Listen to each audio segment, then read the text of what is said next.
নমস্কার, দেখছেন জি24 ঘন্টা। আপনার সঙ্গে রয়েছে আমি শুক্লা। শুরু করছি সাধ্যের মধ্যে স্বাস্থ্য। প্রচন্ড গরম, লু বইছে, তাপপ্রবাহের কবলে এক একটা জায়গা পড়ছে। এই গরমে আপনি কিভাবে আপনার ত্বকের যত্ন নেবেন, কি করবেন কি করবেন না, কতটা গুরুত্ব দেবেন বা দেবেন না, এই সবটা নিয়ে আমরা আলোচনা করব। এবং এই মুহূর্তে আমাদের সঙ্গে রয়েছেন বিবি পদ্মা হসপিটালের গ্রুপ অ্যাডভাইজার মিস্টার সুপ্রিয় চক্রবর্তী। নমস্কার, স্বাগত আপনাকে জি24 ঘন্টায়। যেটা বললাম যে এই গরমে স্কিন কেয়ার করাটা কতটা গুরুত্বপূর্ণ। হ্যাঁ, গরমে স্কিন কেয়ারটা কিন্তু খুবই গুরুত্বপূর্ণ, কারণ বেশিরভাগ যারা কর্মজীবনের সঙ্গে যুক্ত তাদেরকে কিন্তু এই লু হোক আর যাই হোক, যত গরমই পড়ুক, তাই কিন্তু সকালবেলা থেকে দুপুরবেলা বিভিন্ন জায়গায় বেরোতে হচ্ছে এবং তাকে অফিস ডিউটির মধ্যে থাকতে হচ্ছে। আবার কাজের জন্য যাদেরকে রাস্তায় রাস্তায় অনেক সময় ঘুরতে হয়, বিভিন্ন জায়গায় যেতে হয়, এক জায়গা থেকে আরেক জায়গায় যেতে হয়, সেক্ষেত্রে কিন্তু তাদের গরম লাগার পরিমাণটা এবং সূর্যের স্কিনে লাগার পরিমাণটা কিন্তু অনেকখানি বেড়ে যায়। এবং সেক্ষেত্রে এখান থেকে কিভাবে আমি আমার স্কিনকে রক্ষা করতে পারবো, কারণ এই সময় স্কিনে অনেক সময় দেখা যায় এত তাপের জন্য স্কিনে অনেক সময় র্যাশ বেরোচ্ছে এবং স্কিনটা খুব ড্রাই হয়ে যাচ্ছে। তো সেক্ষেত্রে স্কিনের যত্ন নেওয়াটা এই টাইমে খুবই দরকার। এবং কি নরমালি সাধারণত গরমের সমস্যা হয় স্কিনের? গরমে যে সমস্যাটা মেনলি হয়ে যায়, স্কিনটা খুব ড্রাই হয়ে যায়। এবং স্কিন ড্রাই হয়ে যাওয়ার সঙ্গে সঙ্গে স্কিনে র্যাশ বেরোতে থাকে। অনেক সময় স্কিনে কিন্তু একটা ইচিং শুরু হয় এবং স্কিনে কিন্তু একটা লাল হালকা র্যাশের মতো দেখা যেতে পারে। এবং আমাদের কিন্তু অনেক সময়, যেটা আমরা সাদা বাংলায় বলতে, চুলকানির পরিমাণটা কিন্তু অনেক রকমভাবে বেড়ে যায়, ইচিং পরিমাণটা কিন্তু সাংঘাতিক হয়। সেক্ষেত্রে এই র্যাশটা, কারণ সানলাইট যত আমার স্কিনের মধ্যে এক্সপোজ করবে আর এই ধরনের হিটে যতটা সানলাইট আমাদের এক্সপোজ করবে, সেখানে কিন্তু রেডি স্কিন হয়ে যাওয়ার চান্সটা খুব থাকে এবং তার সঙ্গে র্যাশটা কিন্তু অনেক ক্ষেত্রেই বেরোয়। সেক্ষেত্রে আমাদের যেটা উচিত, এই স্কিনকে আমরা কিভাবে যত্ন নেব, সেক্ষেত্রে আমরা বিবি পদ্মারে স্কিন কেয়ার ক্লিনিক খুলেছি। কিন্তু মূলত স্কিনটাকে আমরা কিভাবে ঠিক রাখতে পারি এই গরমের মধ্যে, এবং আমরা বাইরে কাজ করে বেরোতে গিয়েও কিভাবে আমরা স্কিনটাকে ঠিক রাখতে পারি, তার প্রধান যে কারণটা বলবো সেটা হচ্ছে আপনার স্কিনকে হাইড্রেট করে রাখতে হবে। তার মানেটা হচ্ছে আমাদের শরীরে জলের পরিমাণটা কিন্তু বেশ বাড়িয়ে রাখতে হবে, কারণ যেহেতু আমাদের সোয়েটিংয়ের পরিমাণটা এই টাইমে প্রচণ্ড পরিমাণে বেড়ে যায়, আমরা যারা বাইরে কাজ করি তাই তো আরও মারাত্মক পরিমাণে বেড়ে যায়। সেক্ষেত্রে আমরা বলে থাকি যার যা বডি ওয়েট তার 5% কিন্তু তার ওয়াটার ইনটেক করা উচিত তরল আকারে। সেটা জল হতে পারে, ফলের রস হতে পারে, যে কোনো আকারে তার 5%। যদি ধরে নিলাম একজন মানুষের ওয়েট 60 কেজি হয়ে থাকে, তাহলে 3 লিটার ওয়াটার ইনটেক কিন্তু তাকে করতে হবে। এটা কিন্তু নর্মাল নিয়ম। কিন্তু আজকের দিনে যেরকমভাবে গরম তাপমাত্রা যেরকমভাবে বেড়েছে, সেক্ষেত্রে আমরা কিন্তু বলবো তার ওয়াটার ইনটেক তার থেকে আরও 1 লিটার বাড়াতে লাগবে। মানে যদি তার 5%-এ যদি 3 লিটার হয়, তাহলে কিন্তু মিনিমাম 4 লিটার তাকে ওয়াটার ইনটেক করতে লাগবে। যত ভালোভাবে আমরা স্কিনটাকে হাইড্রেট করে রাখবো, তত কিন্তু স্কিনে এই র্যাশেস, লাল পরিমাণটা কমে যাওয়া, রেড র্যাশেস পরিমাণটা কমে যাওয়া, ইচিং পরিমাণটা কমে যাওয়া এবং ড্রাইনেসটা কিন্তু কমে যাবে। এই যে ইচিংটা আসছে কিন্তু ড্রাইনেস থেকে। এবং সেক্ষেত্রে অনেক ক্ষেত্রে আমাদের দেখা যাচ্ছে যে যারা কসমেটিকের সঙ্গে যুক্ত এবং তাদের কসমেটিক ইউজ করতে হয়, সেক্ষেত্রে সে যদি তাকে ওয়াটার ইনটেক ঠিক মতো না রাখে, তার যদি তার হাইড্রেট করে না রাখে স্কিনকে, তাহলে কিন্তু তার স্কিনে কিন্তু র্যাশের পরিমাণ আরও বেড়ে যেতে পারে। এবং সে এখন বুঝছে না, আরও 10-15 দিন পর, 10 to 15 ডেজের পর তার স্কিনে দেখতে পাবে একটা রাফ সারফেস তৈরি হয়ে গেছে, যেটা যদি আমি হাত বোলাই স্কিনের ওপরে, তাহলে দেখবো স্কিনটা একদম খসখসে হয়ে গেছে। তো সেইটা থেকে আমাকে বেরোতে গেলে আমাকে প্রথম যে জায়গায় সানের এক্সপোজার বেশি সেইখানটা, সেই জায়গায়, সেই জন্য প্রথমে আমাকে কি করতে হবে, যেটা আমাকে প্রথম উপায়, সেটা হচ্ছে আমাকে জল খাওয়ার পরিমাণটা, মানে আমাকে ওয়াটার ইনটেকের পরিমাণটা আমাকে কিন্তু বাড়িয়ে দিতে হবে। জলের পরিমাণটা আমাকে বাড়াতে হবে। এবং জলের সঙ্গে কোনটা খেলে আমার আরেকটু বেটার হয়, সেক্ষেত্রে আমরা সবসময় বলে থাকবো এই টাইমের মধ্যে আমরা অনেক ক্ষেত্রে ডাবের জল খাই। সেক্ষেত্রে ডাবের জলের সঙ্গে যদি আমরা মুসুম্বি বা লেবু জাতীয় যদি খাই, আমাদের খাওয়ারের পাতে যদি এখন গন্ধরাজ লেবু বা পাতি লেবু, এই ধরনের আমরা যে টক দইয়ের পরিমাণ বলি, যে টক দই খেতে বলি, তো সেই কারণের জন্য আমি বারবারই বলছি ভিটামিন সিটাকে যদি আমি বাড়িয়ে রাখতে পারি এই গরমের মধ্যে, তাহলে কিন্তু আমার স্কিনটা কিন্তু অনেকটা ভালো থাকবে। ডালনেস আসবে না স্কিনের মধ্যে যদি আমরা লেবুর পরিমাণটা, যেটাকে আমরা ভিটামিন সি বলে থাকি, সেটা যে কোনোভাবে হতে পারে, সেটা মুসম্বির রসে হতে পারে, সেটা কমলা লেবুর রসে হতে পারে, সেটা আমাদের গন্ধরাজ লেবু বা এমনি লেবু যেটা আমরা খাচ্ছি, লেবুর শরবত করে আমরা খেতে পারি। তবে আমি বলবো না যে বেশি পরিমাণে চিনি বা এই জাতীয় জিনিস ইউজ করতে। তো সেক্ষেত্রে লেবুর পরিমাণটা যদি আমরা বেশি রাখি, ভিটামিন সির পরিমাণটা বেশি মাত্রায় খাই, তাহলে কিন্তু আমাদের স্কিনের এই সমস্যাটা থেকে অনেকটা দূরে রাখতে হবে। এটা আমি কিন্তু ঘরোয়া সমস্যার ক্ষেত্রে বলছি, যেখানে জল এবং ভিটামিন সি এই দুটোকে কিন্তু আমাদের বাড়িয়ে রাখতে হবে। এটা তো খাওয়ার কথা বলেন, কিন্তু বাইরে অনেকে সানস্ক্রিন ব্যবহার করে এইবার সেই অনুযায়ী আমি বলতে চাচ্ছি এবার স্কিনকে আমি হাইড্রেট কিভাবে আরো ভালোভাবে করতে পারি, এটা হচ্ছে আমি ইন্টারনালি বললাম। এবার এক্সটার্নালি কিভাবে, আমরা যেটাকে বলি সানস্ক্রিন একদমই ঠিকঠাক, যে সানস্ক্রিন যে সমস্ত বাজারে চলতি সানস্ক্রিনগুলো আমরা ইউজ করে থাকি সেগুলো ঠিক, কিন্তু সেগুলো প্রচুর পরিমাণে ব্যবহারটাও কিন্তু খুব একটা ভালোভাবে আমরা নিই না। কারণ যে কোনো কেমিক্যাল, যে কোনো ক্রিমের মধ্যেই কেমিক্যালের পরিমাণ থাকে এবং সেটা স্কিনের পক্ষে যে খুব ভালোভাবে আমরা দেখি সেটা নয়।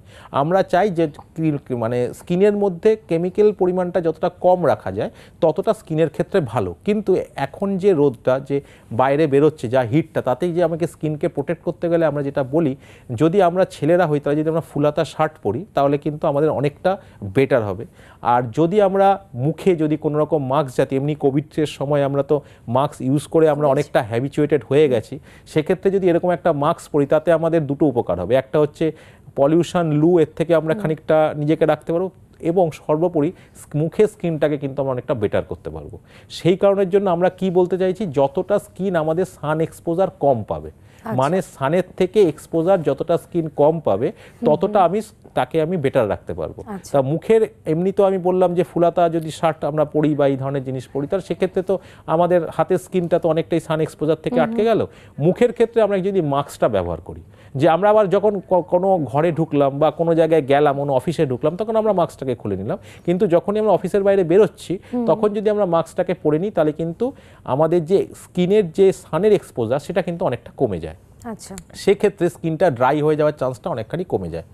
এছাড়া স্কিনকে হাইড্রেট করে রাখবার জন্য বিভিন্ন ধরনের হাইড্রেট ক্রিম আমরা বাজারে পেয়ে থাকি এবং বেশ কিছু জিনিস আছে যেগুলো হাইড্রেশনটাকে মেনটেন করে, সেই হাইড্রেশন ক্রিম আছে। এই টাইমে স্কিনকে প্রোটেক্ট করার দুটো চিন্তা আমাদের মাথায় রাখতে লাগবে। এক, স্কিনকে কতটা সান এক্সপোজার থেকে আমি বাঁচাতে পারি, 1 নম্বর।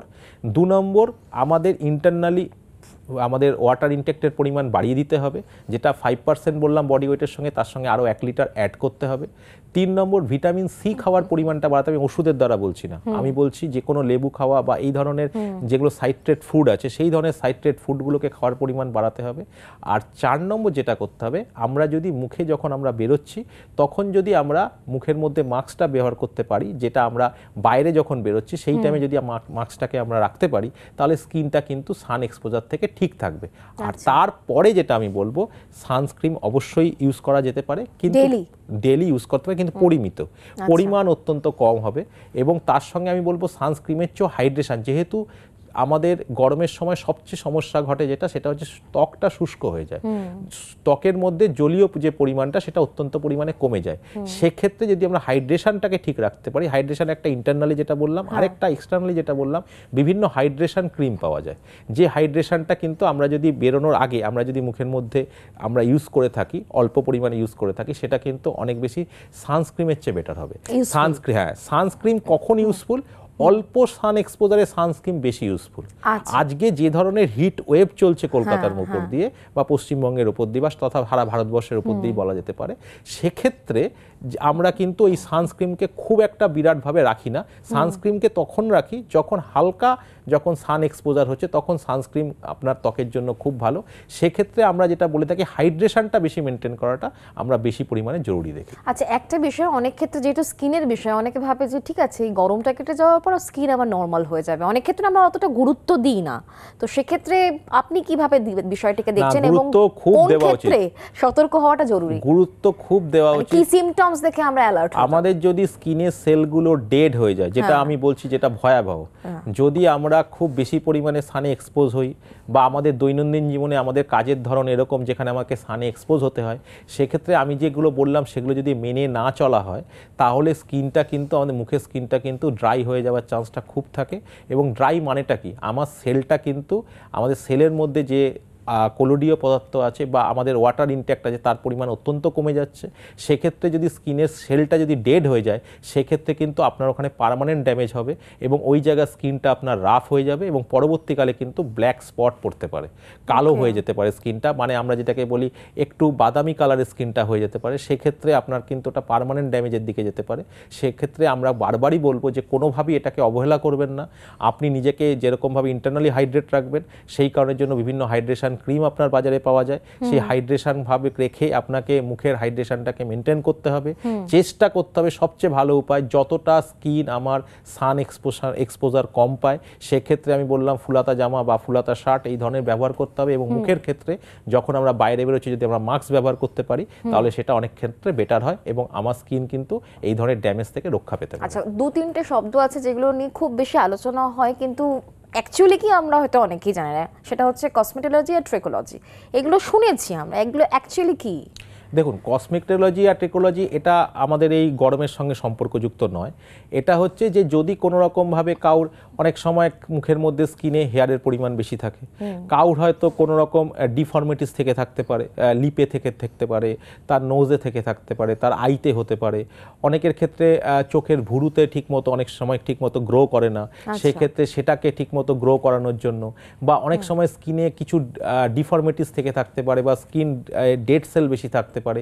এই ধরনের জিনিসগুলোকে আমরা যে পরিভাষায় ট্রিটমেন্ট করে থাকি, আমরা কসমেটোলজি বা ট্রিকোলজি যাই বলি সেটারই একটা নাম। এবং যদি আমরা সেখানে কোনো রকমভাবে আমরা কোনো কিছু লেজার করে থাকি বা কোনো রকমভাবে আমরা যদি দেখা যায় যে স্কিনের ওপর আমরা যদি কোনো রকম কাউর হয়তো লিপটা হয়তো একটুখানি ব্যাকা, সেটাকে হয়তো আমরা একটুখানি ঠিক করার চেষ্টা করছি বা আগের সুন্দরভাবে লিপটাকে সেট করছি।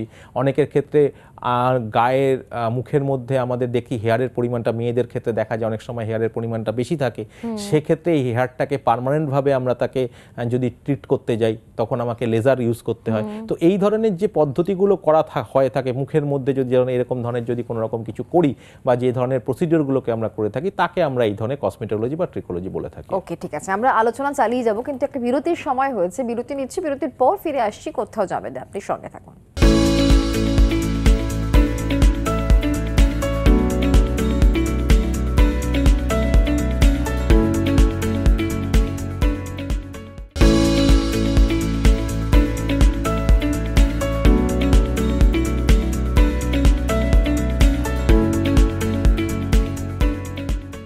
ফিল্ম বিরতির পর দেখছেন সাধ্যের মধ্যে স্বাস্থ্য, এবং যে বিষয় নিয়ে আলোচনা করছি সেটা হচ্ছে স্কিন কেয়ার। গরমে কিভাবে স্কিন কেয়ার করবেন সেটাও তো অবশ্যই এই একটু আগেই বিরতিতে যাওয়ার আগে আপনাদেরকে আমরা জানিয়েছি। সামগ্রিকভাবে এই বিষয় নিয়ে আমরা শুনতে পছন্দ করি, বিশেষ করে মেয়েরা। এবং কসমেটোলজি নিয়ে কথা হচ্ছিল, লেজার থেরাপির কথা প্রসঙ্গক্রমে এসেছিল। কোন ক্ষেত্রে এবং কখন লেজার থেরাপির কথা চিকিৎসকেরা বলেন? লেজার থেরাপিটা বেসিক্যালি 2-3টে কারণে আমরা ভালোভাবে ইউজ করে থাকি। একটা হচ্ছে যদি মুখের মধ্যে কোনো রকম দাগ থেকে থাকে, আচ্ছা, বা কোনো রকম যদি মোল এই জাতীয় হয়ে থাকে, বা কাউর হেয়ার খুব বেশি পরিমাণে থাকে, আন্ডার আর্মসের হেয়ারের ব্যাপারে থাকতে পারে, মুখের মধ্যে অনেক মহিলা আছে যাদের ছেলেদের মতো পুরুষের মতো হয়তো গোঁফের মতো একটা ব্যাপার থেকে থাকে। তো সেক্ষেত্রে আমরা যদি এগুলোকে পার্মানেন্টলি নিষ্কৃতি লাভ করতে চাই, মানে আমাদের আর এই জায়গায় আর হেয়ার গ্রো করবে না বা করাতে চাই না, সেক্ষেত্রে যদি আমরা যে প্রসিডিওরটা অবলম্বন করে থাকি সেটাকে আমরা লেজারের দ্বারা করে থাকি। স্থায়ী সমাধান, যাকে আমাকে আর বারবার কোনো রকম ওই হেয়ার রিমুভার জাতীয় কোনো কিছু ইউজ করতে হবে না বা ব্যবহার করতে হবে না। এরকম যদি আমরা চাই না যে এরকম যে আমরা বারবার ইউজ করব, সেক্ষেত্রে এই স্থায়ী সমাধানের জন্য আমাদের লেজার ইউজ করতে হয়। এবং এই যদি আমরা লেজার ইউজ করি, অনেকে মনে করে লেজার মানে তো বাবা কোনো রকম ভাবে আমার স্কিনের পার্মানেন্ট ক্ষতি হতে পারে, বা একটা মিথ থেকে থাকে, বা সব করাবো লেজার করাস না, কিন্তু এটা সম্পূর্ণরূপে ভুল। এটা অত্যাধুনিক লেজার এবং এই সেফ, এবং এই লেজারের দ্বারা কোনো রকম স্কিনের ক্ষতি হয় না, বরঞ্চ আপনি উপকারী পান। তার কারণ হচ্ছে আপনার এই পার্মানেন্ট হেয়ার যে গ্রোথটা সেটা পার্মানেন্টলি আমরা ঠিক করতে পারি, কিন্তু কোনো জিনিসই পার্মানেন্টলি নয়, আবার 4-5 ইয়ার্সের পর কোনো রকমভাবে আবার আসতেও পারে, কিন্তু আপনি একটা লং টার্ম ডিউরেশনে আপনি কিন্তু মুক্তি পেতে পারেন। অনেক ক্ষেত্রে সেটা লাইফ টাইম হতে পারে, আবার অনেক ক্ষেত্রে 4-5 ইয়ার্সের পরও আবার গ্রো করতে পারে, অনেক কোনো হরমোনাল জনিত কারণের জন্য আবার গ্রো করতে পারে, সেটা আলাদা ব্যাপার। কিন্তু যদি আপনি লেজার ইউজ করে যদি এটা করেন তাতে কিন্তু কোনো রকম অসুবিধা নেই। এই মিথটা কোনো রকমভাবেই ঠিক না যে মুখে লেজার ইউজ করলে কোনো রকমভাবে অসুবিধা হয়, বরঞ্চ লেজার থেকে আমরা অনেক কিছু করি। সেটা হচ্ছে আমরা আন্ডার আর্মস থেকে আরম্ভ করে এগুলো তো হেয়ার রিমুভ যেমন করে থাকি, অনেক সময় মুখের মধ্যে অনেক পার্মানেন্ট দাগ থাকে, যেটা হয়তো কেউ জন্মগতভাবে নিয়ে এসছে, বা কোনো কারণে তার মোল থেকে হোক, বা কোনো কারণে কোনো চোট বা আঘাত থেকে হোক, তার একটা মুখের মধ্যে দাগ রয়ে গেছে, যে দাগটা এমন জায়গায় আছে সেই দাগটা সে ভালো লাগছে না তার দেখতে, তো সে চাইছে সে দাগটাকে রিমুভ করবার দেওয়ার জন্য, তখন কিন্তু আমরা লেজারের সাহায্যই নিয়ে থাকি এবং সেই দাগটাকে আমরা সেখান থেকে চিরতরে আমরা দাগটা যাতে না আসে সেটা আমি লেজারের দ্বারাই আমরা ঠিক করে থাকি। এছাড়াও লেজারের দ্বারা অন্য অনেক রকম ট্রিটমেন্ট, অনেক সময় ডিফর্মিটিস থেকে থাকে আমাদের মুখের চেহারার মধ্যে, অনেক ক্ষেত্রে আমরা আরও কসমেটিক ক্ষেত্রে আমরা করে থাকি, অনেকের থেকেই থাকে, অনেক মহিলা বলুন অনেক পুরুষ বলুন, অনেকের থেকে চোখের ওপরে ঠিক যেটা আমরা ভ্রু বলি সেটা কিন্তু খুব একটা পার্মানেন্টলি থাকে না, অনেক ক্ষেত্রে খুব হালকা থাকে। তো সেই ক্ষেত্রে সেটাকেও আমরা কিন্তু আবার নতুনভাবে তৈরি করতে পারি লেজারের মধ্যে। না, লেজারে তৈরি করি না, তৈরি করতে গেলে অনেক ধরনের প্রসিডিওর আছে, সেটাকে আমরা তৈরি করি এবং সেটাকে শেপটা আনতে গেলে আমরা লেজারের দিয়ে আমরা শেপটাকে আনি এবং সেটা কিন্তু পার্মানেন্টলি হয়। এবং অনেকে কি হয় ক্ষেত্রে, এই সমস্ত ক্ষেত্রে অনেকে মনে করে যে একটু আলস্যতায় ভোগে, অনেকের মুখের মধ্যে সেই ধরনের জিনিস না থাকলে সে ভাবে বোধহয় সে নিজের কনফিডেন্সের অভাব চলে আসে। তো সেক্ষেত্রে তাদের বাবা আমাদের বলবো বা তাদেরকে বলবো এরকম ধরনের কনফিডেন্সের অভাব কোনো রকম দরকার নেই। আমাদের বিবি পোদ্দার হসপিটালে স্কিন কেয়ার অত্যন্ত ভালো। আপনি আমাদের নিচে যে নাম্বার যাচ্ছে সেখানে যোগাযোগ করুন। যে কোনো মুখের সমস্যা, ত্বকের সমস্যা কিন্তু আজকালকার দিনে যে ধরনের আধুনিক পরিষেবা এসছে সেখান থেকে কিন্তু সম্পূর্ণরূপে মুক্তি পাওয়া সম্ভব। এবং অনেকের ক্ষেত্রে যে র্যাশ থাকে মুখের মধ্যে, সেই র্যাশটা থেকেও কিন্তু আমরা বেরিয়ে আসতে পারি। কিন্তু আমি আরেকবার বলবো, স্কিনের যে ট্রিটমেন্টটা সেটা কিন্তু একটু দীর্ঘমেয়াদী হয়। মানে এরকম নয় যে আমি কোনো একটা স্কিনের কাজ করব, আজকে ট্রিটমেন্ট করালাম, আমার 5-7 দিনের মধ্যে থেকে একদম ঠিক হয়ে গেলাম, 10 দিনের মধ্যে আমি পূর্ণরূপে সুস্থ হয়ে গেলাম, আর আমাকে দরকার পড়লো না। সেরকম কিন্তু স্কিন ট্রিটমেন্ট নয়। অনেকের একনি থেকে থাকে মুখের মধ্যে এবং তাতে একনিতে অনেক রকমভাবে মুখে তার হয়তো তার মনে হচ্ছে তার কনফিডেন্সের অভাব সে ফিল করছে, অনেকের পার্মানেন্ট একনি হয়ে যায়। সেক্ষেত্রেও কিন্তু হরমোনাল থেরাপি থেকে আরম্ভ করে অনেক ধরনের থেরাপি আছে যেখানে কিন্তু আমরা কিন্তু মুখটাকে পুরো সুন্দর করে রাখতে পারি। সেই জন্য কোনো কনফিডেন্সের অভাব বোধ করা উচিত নয়। এবং এই ধরনের স্কিন কেয়ার এখন এত অত্যাধুনিকভাবে চলে এসছে, যে ধরনের যন্ত্রপাতি এবং ইনফ্রাস্ট্রাকচার এবং ডাক্তারবাবুরা স্কিনের উপরে প্রয়োগ করছেন, সেক্ষেত্রে আপনি কিন্তু সম্পূর্ণরূপে সুন্দর মুখের অধিকারী হতে পারেন এবং কোনো রকমভাবে কোনো অসুবিধা আপনার হবে না। সেক্ষেত্রে আপনি আমাদের নিচে দেওয়া নাম্বারে যোগাযোগ করবেন এবং আরও যে সমস্ত স্কিন কেয়ার ক্লিনিকগুলো আছে যেগুলো উন্নত পরিকাঠামোযুক্ত বা প্রযুক্তিগত কারণে সমস্ত দিক দিয়ে ঠিকঠাক, আপনারা সেখানেও যোগাযোগ করতে পারেন। এবং আমরা চাই যে স্কিনে যে ধরনের ডিফর্মিটিসগুলোর জন্য, এটা আমি দেখে থাকি এবং এটা আমার নিজের পার্সোনাল অভিজ্ঞতা আছে, যে অনেকে নিজের স্কিনের ব্যাপারে কিন্তু এমন এমন জায়গায় হয়তো স্কিনের কোনো এক্সিমা বা স্কিনে কোনো ডিজিজ হয়ে আছে সেটাকে থেকে কিন্তু সে নিজেকে লুকিয়ে রাখে। কিন্তু কোনো দিন দীর্ঘদিন ধরে স্কিনের কোনো ডিজিজ থেকে যদি আমি তাকে লুকিয়ে রাখি বা চেপে রাখি, সেটা কিন্তু আপনার পার্মানেন্ট ড্যামেজ করতে পারে এবং সেখান থেকে কিন্তু ভয়াবহ রোগ আকার ধারণ করতে পারে। সেই কারণের জন্য কোনোভাবে লুকোবেন না, লজ্জা পাবেন না, আপনি নিচে দেওয়া নম্বরে যোগাযোগ করবেন এবং সেখানে আপনাকে সম্পূর্ণরূপে গাইড করা হবে। আপনি এসে দেখাবেন এবং আপনার যা যা করণীয় আমাদের ডাক্তারবাবুরা সেটা করবে। যেহেতু আমাদের উন্নত প্রযুক্তির সমস্ত কিছু বর্তমান, সেক্ষেত্রে আপনার যে কোনো স্কিনের রোগ কিন্তু আজকের দিনে 99% সম্পূর্ণরূপে নিরাময় করা সম্ভব, আজকের যা প্রযুক্তি বিভাগ চলে এসছে আমাদের। আর প্রযুক্তির কথা যখন আসছে তখন বোটক্সের কথাও বলতে হচ্ছে, এটা খুব আজকাল শোনাই যাচ্ছে। আজকাল কেন, অনেক দিন থেকেই কথা বলতে গিয়ে আমি এটা বলবো বোটক্সের কথা। বোটক্সের কথা মানে যেহেতু আমাদের যে ধরনের আমাদের লাইফস্টাইল, যে ধরনের আমাদের ফুড হ্যাবিট বা এই ধরনের করতে গিয়ে আমরা বয়সের আগে বুড়িয়ে যাচ্ছি বা বয়সের আগে বুড়ো হয়ে যাচ্ছি। মানে বুড়ো হয়ে যাচ্ছি মানে বলতে গেলে আমাদের স্কিনটা কিন্তু অনেকটা এফেক্ট হচ্ছে বিভিন্ন কারণে। কেউ হয়তো এমন জায়গায় কাজ করে সেখানে হয়তো পলিউশন খুব বেশি, কেউ এমন জায়গায় কাজ করে যেখানে সান এক্সপোজার অনেক বেশি, কেউ এমন জায়গায় কাজ করে যেখানে হিট মানে তাপের মানে খুব হিটের কাছে গিয়ে কাজ করতে হয়, রান্নার সঙ্গে যুক্ত। আবার কেউ হয়তো এমনভাবে চলছে তার হয়তো স্কিনটা খুব অতি সহজে ড্রাই হয়ে যায়। স্কিন তো অনেক ধরনের স্কিন হয়, তো তার মধ্যে ড্রাই স্কিনের পরিমাণটা, তাতে কি হচ্ছে স্কিনে ভাঁজটা খুব তাড়াতাড়ি চলে আসে আগে।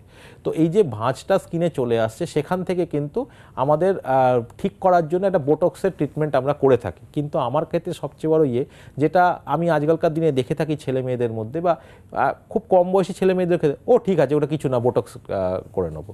কিন্তু এই বোটক্স ব্যাপারটা কিন্তু নিজে নিজে করার মতো নয়, বা আমি নিজে করে নেবো আমি না জেনে। এটা করার আগে কিন্তু অনেক কিছু টেস্টের ব্যাপার আছে, ডাক্তারবাবুর পরামর্শ নেওয়ার ব্যাপার আছে। তিনি যদি বোঝেন এবং তিনি যদি মনে করেন, তখনই কিন্তু আমরা এই ধরনের ট্রিটমেন্ট করতে পারি। এটা কিন্তু ওই আমাদের অ্যান্টাসিড খাওয়ার মতো নয় যে এরকম ভাবে আমার হয়তো একটু গ্যাস হলো, একজন ইন্ডিভিজুয়ালের উপর নির্ভর করছে না। এবং অনেকে আমরা যেমন গ্যাস অম্বল হলেই মনে করি যে একটা অ্যান্টাসিড খেয়ে নিলাম পূর্ণরূপে সুস্থ হয়ে গেলাম, এবং অনেকে আছেন সে হয়তো দীর্ঘ 2 মাস ধরেই অ্যান্টাসিড খাচ্ছেন, উনি মনে করেন যে আমি অ্যান্টাসিড খেলেই সুস্থ থাকি, কিন্তু উনি নির্ধারণ করছেন না কেন আমি অ্যান্টাসিড খাচ্ছি, কি কারণে খাচ্ছি, উৎসে পৌঁছাচ্ছে না, তার থেকে কিন্তু মারাত্মক রোগ হতে পারে। তো ঠিক সেই কারণে আমি নিজের থেকে বোটক্স প্র্যাকটিস করব না, বা আমি কোনো জায়গায় গিয়ে কোনো সেন্টারকে বলবো না আপনি আমাকে বোটক্স দিয়ে দিন। আমি উন্নত পরিকাঠামো স্কিন কেয়ারের জায়গায় যাব, উপযুক্ত ডাক্তার, অভিজ্ঞ ডাক্তারের পরামর্শ নেব।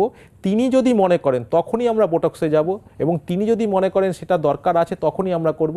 নিজের থেকে কোনো সাধারণ ক্লিনিকে, কারণ এইটা কিন্তু আজকালকার দিনে আখছাড় এবং বিউটি পার্লারে পর্যন্ত এই সমস্ত ট্রিটমেন্ট হচ্ছে, এটা কিন্তু ভয়াবহ ব্যাপার। বিউটি পার্লারের জন্য বোটক্স নয়, এটা অভিজ্ঞ ডাক্তারবাবু এবং তার কি শরীরের কন্ডিশন, তার স্কিনের কন্ডিশন কি করলে তার স্কিন ভালো হবে, সেটা কিন্তু ওই অভিজ্ঞ ডাক্তার এবং স্কিন ক্লিনিক বলতে পারবে। সেখানে কোনো রকম সাধারণ বিউটি পার্লারে গিয়ে এই ধরনের বোটক্স নেওয়াটা কিন্তু কোনোভাবেই আমরা বলি না, এবং এটা থেকে বিরত থাকবেন। না হলে পরবর্তীকালে কিন্তু অন্য অনেক কিছুর ক্ষতির সম্ভাবনা আপনার স্কিনে কিন্তু হতে পারে, বা আপনার শরীরে ইন্টারনালি হতে পারে। তাই অভিজ্ঞ ডাক্তারের দ্বারাই নিজে ট্রিটমেন্ট করবেন, নিজের থেকে বা কোনো বিউটি পার্লারে গিয়ে অজানা বা মানে ডাক্তার ছাড়া এরকম কোনো কারোর কাছ থেকে বোটক্স নেবেন না। আচ্ছা, মিনিট দুয়েক সময় রয়েছে, এবার একটুখানি এটা বলুন, বিপি পোদ্দার হাসপাতালে ডার্মাটোলজি চিকিৎসায় কি কি আধুনিক পরিষেবা সাধারণ মানুষ পাবেন? হ্যাঁ, বিপি পোদ্দারে আমাদের স্কিন কেয়ার ক্লিনিকটা অত্যন্ত উন্নত, এবং আমাদের একটা ডক্টরের প্যানেল আছে। কারণ স্কিন কখনো একার দ্বারা ট্রিটমেন্ট হয় না, স্কিনে বিভিন্ন ধরনের রোগ আছে। স্কিনের রোগের জন্য অনেক ধরনের ট্রিটমেন্ট বর্তমান আমাদের এখানে 4 থেকে 5 জনের অভিজ্ঞ ডাক্তারের প্যানেল আছেন। সেই প্যানেল আপনাকে দেখে আপনার স্কিনে কি দরকার, কোনো কসমেটিক্স সার্জারির দরকার আছেন কিনা, বা কোনো কিছু এমন কিছু দরকার আছে কিনা যেখানে আপনাকে কোনো হেয়ার রিমুভ করতে হবে বা বোটক্স দিতে হবে, বা কোনো রকম হাইড্রেশন, বা কোনো রকম আপনার যদি স্কিনের ওপর কোনো কিছু লেজার করতে হয় সেটা কি দরকার আছে, সেটা সম্পূর্ণরূপে আপনার কি দরকার, আপনার কি সমস্যায় আছেন সেটা আগে আমাদের প্যানেল আপনাকে দেখবে। দেখার পর যেটা দরকার সেটাই আপনার উপর প্রয়োগ করা হবে, যাতে আপনি যেটা চাইছেন এবং প্রযুক্তিগতভাবে সায়েন্টিফিক্যালি যেটা হওয়া উচিত সেটাই আমরা করব। এবং এর থেকে সবচেয়ে বড় ব্যাপার কি, এখানে আপনি একটা সম্পূর্ণরূপে গাইডলাইন পাবেন। এবং আমি একটু আগে যেটা বলছিলাম, স্কিন কেয়ার মানে এটা নয় যেটা 5 দিন, 10 দিন বা 15 দিন বা 20 দিনের ব্যাপার। যেখানেই আপনি স্কিন কেয়ার করবেন তার সঙ্গে কিন্তু ওতপ্রোতভাবে আপনাকে জড়িয়ে থাকতে হবে, এবং সেই নির্ভরযোগ্য এবং ভরসার ক্লিনিকে আপনি যোগাযোগ রাখবেন। এবং আমাদের বিপি পোদ্দার হসপিটালে কিন্তু স্কিন কেয়ার ক্লিনিকটা কিন্তু উন্নত ডাক্তারের যেমন পরিষেবা আছে, তার সঙ্গে উন্নত প্রযুক্তিগত কারণে এবং পরিকাঠামোর দ্বারা সমস্ত কিছু ইকুইপমেন্ট আমাদের বর্তমান। সেই কারণের জন্য আপনি আমাদের নিচে দেওয়া নম্বরে স্কিন কেয়ার ক্লিনিকের জন্য যোগাযোগ করবেন, এবং যোগাযোগ করলে আপনাকে সঙ্গে সঙ্গে আপনাকে অ্যাপয়েন্টমেন্ট দেওয়া হবে। এবং আপনার কথা মাথায় রেখে কী ধরনের চিকিৎসা পদ্ধতি বা কী ধরনের স্কিনের ট্রিটমেন্ট আপনার দরকার, সেই ধরনের ট্রিটমেন্টের সঙ্গে আমরা থাকব। এবং কোনো সময় যদি আপনি আসতে না পারেন, সেক্ষেত্রে আমরা টেলিমেডিসিনের দ্বারাও আপনার সঙ্গে যোগাযোগ রাখবো, যাতে আপনার যে স্কিনের যে পার্মানেন্ট ট্রিটমেন্টটা সেটা কিন্তু কন্টিনিউয়াস চলতে থাকে, এবং আপনি যেন স্কিনের প্রবলেম থেকে সম্পূর্ণরূপে মুক্ত হতে পারেন। একদমই, অনেক ধন্যবাদ আমাদের সময় দেওয়ার জন্য। আপনারা বুঝে গেলেন যে শুধুমাত্র গরমের স্কিন কেয়ার নয়, গোটা বছর যা যা আপনার সমস্যা হয় স্কিনে, সেক্ষেত্রে আপনি কি করবেন এবং কি করবেন না, এবং কোথায় গেলে পরে আপনি পরিষেবা ঠিকভাবে পাবেন, এবং অবশ্যই একটু ধৈর্য রাখতে হবে। আজ এখানেই শেষ করছি। অন্যান্য সব খবরের জন্য দেখতে থাকুন জি 24 ঘন্টা।